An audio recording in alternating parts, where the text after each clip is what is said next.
Now, carrying forward this question, can we habitat at high altitude? The answer was yes. That at what maximum altitude we can habitat?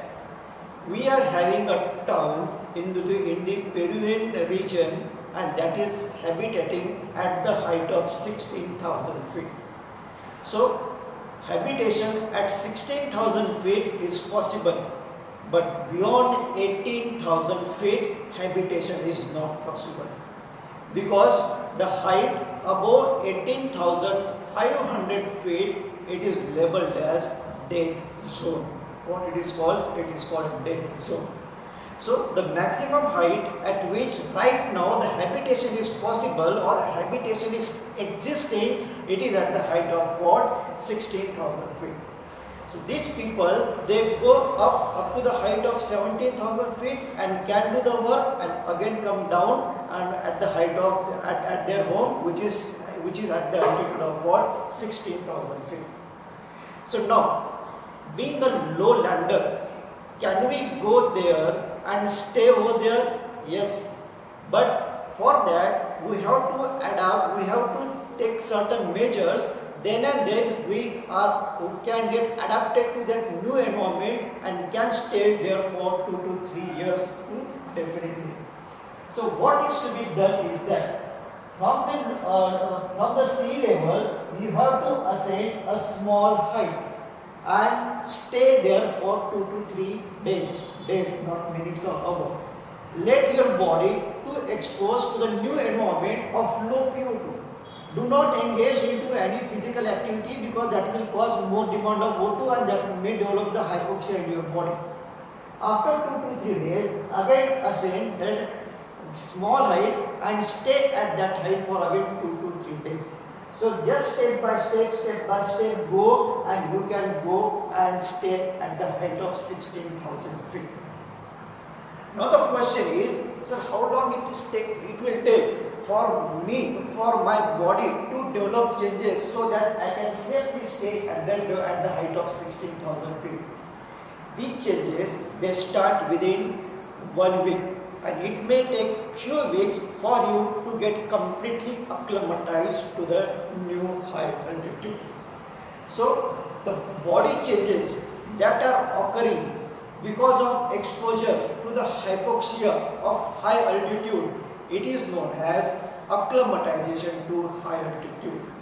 What it is? It is the acclimatization to high altitude. So acclimatization to high altitude is defined as the process by which certain changes occur into the body or the tissues of the body because of continuous exposure to the hypoxic condition of high altitude, and the body can then survive itself at the high altitude.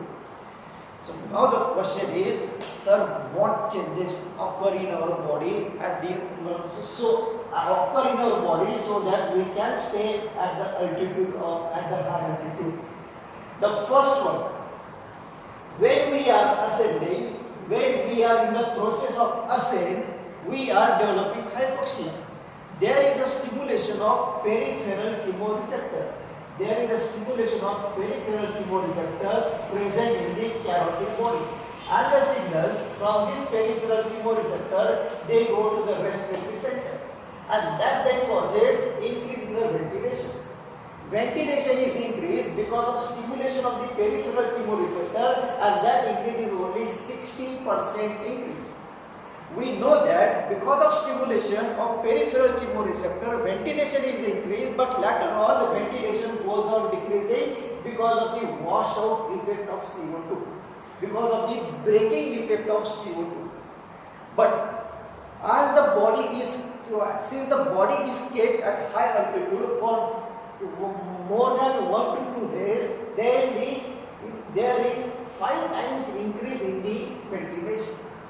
Now, why there is 5 times increase in the ventilation, even though there is a breaking effect of CO2? Breaking effect of CO2 is occurring because of washout of the CO2. That will generate more bicarbonate ions in our body. That will lead to development of alkalosis.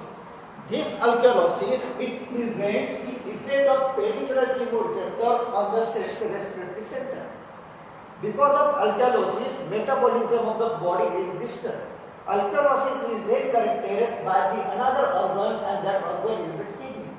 Kidney start excreting what is called the bicarbonate ion, and it starts reabsorbing the H plus ion, and ultimately pH of the body fluid, it comes back to normal. And once the pH comes back to normal, this stimulatory effect of carotid body on the respiratory center, it becomes so strong that it causes almost 5 times increase in the ventilation. So initially there is small increase in the ventilation, there is a drop in the ventilation, and later on there is sharp increase in the ventilation, and the reasons are there is the correction of alkalosis by the kidney. Now, ventilation is increased. First is the increase in the ventilation. What second change is occurring into the lung? Because more air is entering, there is a stretching of the alveolus. Because more blood is being pumped into the lung, there is the involvement of the capillary. Both these factors, they cause increase in the area of respiratory membrane. So more area is available for the diffusion of gases across this membrane. So there is increase in the diffusing capacity. So what two important changes are occurring into the respiratory system? Number one, there is increase in the ventilation, and number two, there is increase in the diffusing capacity of respiratory membrane for the oxygen.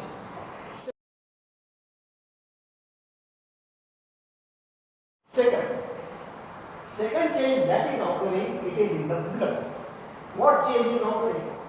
Because of continuous exposure to what is called the hypoxia, kidney causes release of one hormone. Name of that hormone is the erythropoietin.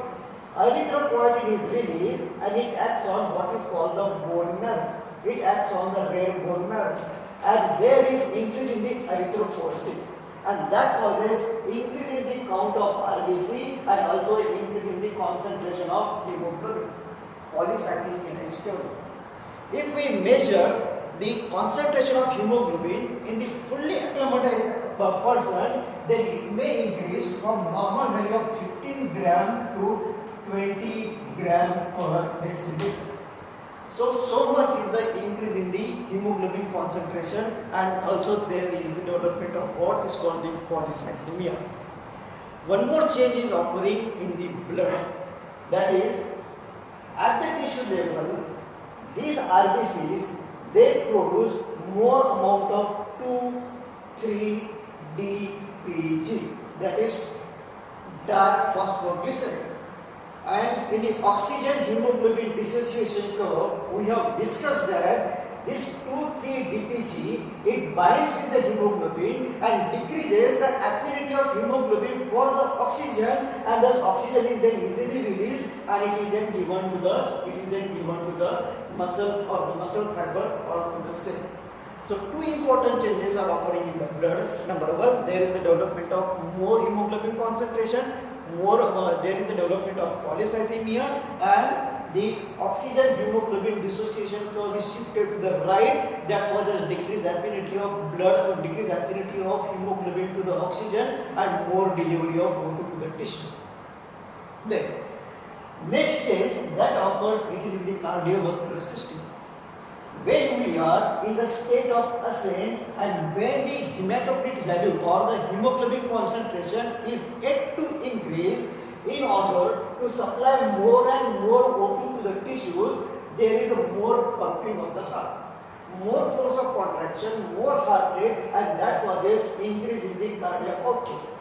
Cardiac output is increased by 30%. But once the hemoglobin concentration is reached to its maximum level, or the RBC number is increased to sufficient number, then the cardiac output, it comes back to normal. So what is the effect on the heart? initially there is increase in the cardiac output, later on cardiac output comes back to normal. Why initially there is increase in the cardiac output? Because sufficient amount of hemoglobin and the RBC number they are yet to be produced, and that is why in order to compensate that there is increase in the cardiac output. Now, right ventricle is pumping the blood into the capillaries which are engorged with the blood. Naturally, right ventricle will have to exert more work, and because of that there is hypertrophy of the right ventricular bone. What develops? There is the hypertrophy of the right ventricular bone. So these are the important changes that do occur into the heart. Then everyone is trying to deliver sufficient amount of O2 to the tissue. Everyone is trying to deliver. So,